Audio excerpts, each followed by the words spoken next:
You think you're hiring a lawyer to help you, and then the bill shows up with fees you never saw coming. You're probably stuck asking, wait, what is this charge? Well, I'm Tim Miley, a West Virginia personal injury attorney, and I'll be honest with you. Some lawyers do have hidden costs in their contracts that end up surprising you. In this video, I'll show you exactly what to watch for before you sign with a lawyer, including the most common line items that end up draining your settlement, so that you don't get blindsided, you don't get taken advantage of, and you don't lose a chunk of your recovery to the fine print that no one bothered to explain to you. Let's start with what I mean by hidden fees. In West Virginia accident cases, most people hire a lawyer on a contingency fee basis. That means the lawyer gets paid only if you win out of the settlement or verdict. And that sounds simple until the case ends and you see the settlement statement, because the contingency percentage is not always the only thing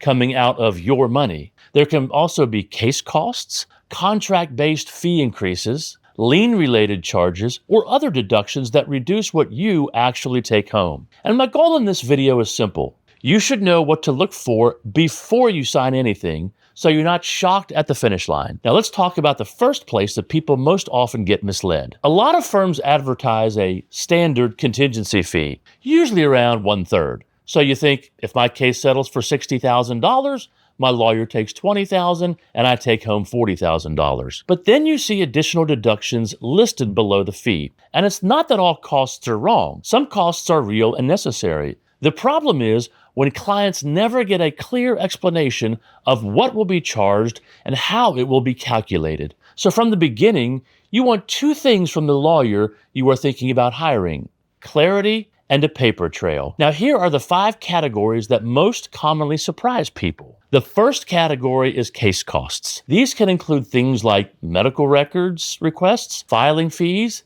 deposition costs, expert fees, postage, and other expenses tied to building your case. Some firms handle costs reasonably and transparently. Other firms pass along every small expense, and some clients feel like routine overhead got shifted onto them without warning. So the question you ask upfront is simple. What costs will I be responsible for, and how are they calculated? And then ask this: will you be billed for routine items like copies, postage, or in-house administration charges? And here's the best way to avoid surprises. Ask to see a sample settlement statement to see how deductions are typically listed. Because once you see how a firm closes cases on paper, you understand what 1/3 really means in practice. Now, the next one is the classic fine print problem. The fee percentage jumps later. Now, some agreements have a sliding contingency fee. It might be one number if the case settles quickly, and a higher number if lawsuit is filed or if trial preparation begins. And the issue isn't always that this is always wrong. The issue is that many clients don't realize it's there until the case is already deep in the weeds. So you ask this before you sign: what is the fee if the case settles before a lawsuit? What is the fee if a lawsuit is filed? What is the fee if the case goes to trial? And is there any additional fee if there's an appeal? If they can't answer or won't answer those questions clearly, that's your sign to slow down. Because when your case is over, the fee agreement is what will control the math. Now let's talk about a newer surprise that's becoming more common: medical bill negotiation charges. After a settlement, there are often medical bills and liens that have to be resolved. Sometimes your lawyer negotiates those balances down to help you keep more money. Now here's a surprise. Some firms charge an extra fee for that negotiation, sometimes a percentage of the amount that was saved. That means even though you're benefiting, you're also paying a second fee on top of the contingency fee. So ask this question directly: do you charge extra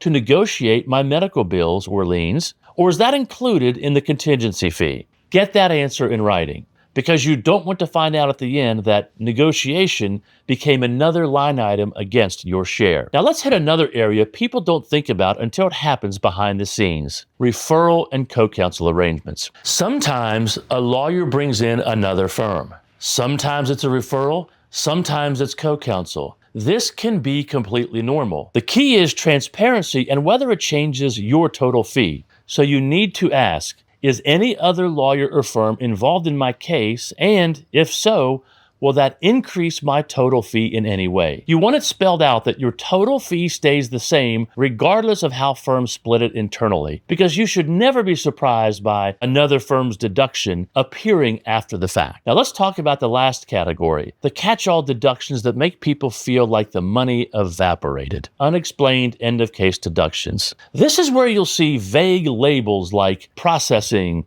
administrative charge, technology, courier, file fees, or miscellaneous charges. Some costs can be legitimate, but vague costs are exactly what you should challenge, because miscellaneous doesn't tell you anything. So before you hire, ask this question: are there any fees deducted from my settlement besides the contingency fee and actual case costs? And will you provide a written itemized closing statement at the end? And if you ever feel rushed to sign a fee contract, step back and pause. A good lawyer won't pressure you to commit to a contract without you fully understanding its terms. Now, let's make this practical. Here's what to do to protect yourself every single time. What to do before you hire any West Virginia accident lawyer. Here's your checklist. Ask for a written fee agreement in plain language. Ask what the fee is at each stage of your case: pre-suit, lawsuit, trial, and appeal. Ask what costs you pay, whether routine overhead is billed to you or not.